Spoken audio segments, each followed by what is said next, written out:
5 किलोहर्ट्झवर आकाशवाणीचं हे परभणी केंद्र आहे. श्रोते आता ऐकूयात नमस्कार परभणी अंतर्गत विचार शलाका. यामध्ये विषय आहे स्वाभिमान. ॲडव्होकेट कविता मानधनी यांचे विचार आपण ऐकूयात.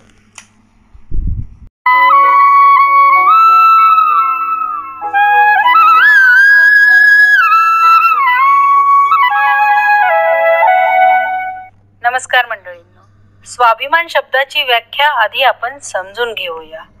आपला स्वतःचा आत्मविश्वास, स्वतःचे मूल्यांकन व स्वतःची कदर या सर्वांची गोळाबेरीज म्हणजेच स्वाभिमान होईल.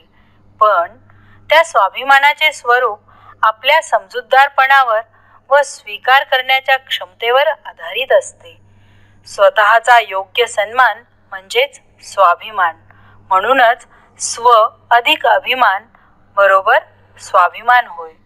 अभिमानी व्यक्तीपेक्षा ज्याच्याजवळ जास्तीचा स्व आहे अशी व्यक्ती व हा स्व म्हणजेच आत्मविश्वास व आत्मज्ञान होय. स्वाभिमानी व्यक्ती इमानदार, निष्ठावान व तत्वनिष्ठ असतो. स्वाभिमान हा एकमेव गुण आहे जो व्यक्तीचे आयुष्य बदलवू शकतो किंवा बिघडवूही शकतो. गरीब श्रीमंत कोणीही असो, स्वाभिमान हा प्रत्येकाचा सारखाच असतो.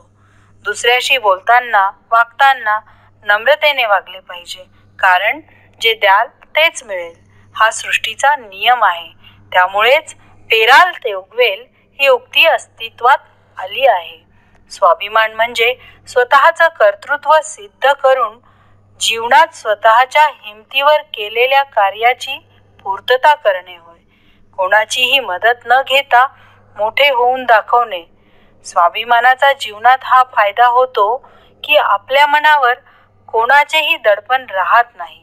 नोकरीत, नात्यात, कुटुंबात, समाजात प्रत्येकाचा संबंध एकमेकांशी येत असतो.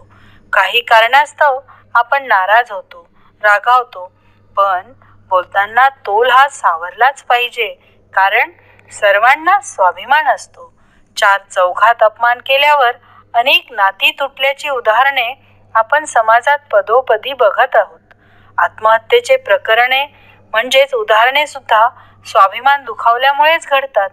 एखाद्या गरीबाला त्याच्या परिस्थितीवरून जर कोणी डिवचले तर तो पेटून उठतो आणि अपार कष्ट करून, मेहनत करून यशस्वी होतो. स्वाभिमान दुखावला तर मनुष्य पेटून उठतो. असामान्य व अत्यंत कठीण गोष्टी सुद्धा घडताना आपण पाहतो.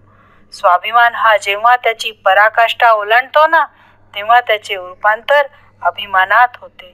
अभिमान म्हणजे अहंकार.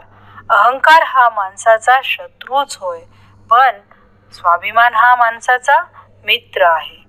पौराणिक कथांमध्ये आपण स्वाभिमान व अभिमानाचे अनेक उदाहरणे ऐकले आहे. दुर्योधन हा अभिमानी होता, तर सुदामा हा स्वाभिमानी होता.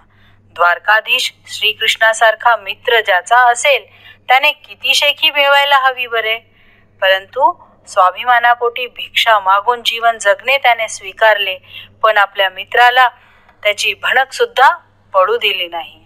असेच एक छोटेसे उदाहरण मी इथे देते. प्रत्येक संसारी माणसांमध्ये हे घडत असते, म्हणजेच पती पत्नीचे नाजूक नात्यात सुद्धा हे घडत असते. पत्नी सर्व काही सहन करू शकते, पण ज्यावेळेस तिच्या माहेरच्यांसाठी कोणी काही बोलतो तर ते ती सहन करू शकत नाही, कारण तिथे तिचा स्वाभिमान दुखावला जातो. स्वाभिमान बळकट असणाऱ्या व्यक्तीचे व्यक्तिमत्व, त्याचे चांगले विचार हे त्याच्या वर्तनातून व्यक्त होत असतात.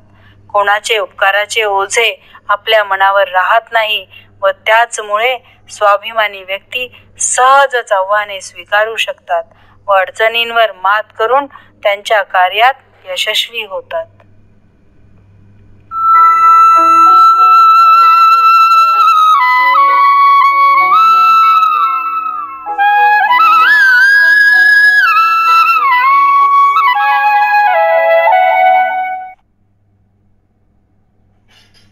श्रोते आताच आपण नमस्कार परभणी अंतर्गत विचार शलाका हा कार्यक्रम ऐकलात. यामध्ये विषय होता स्वाभिमान.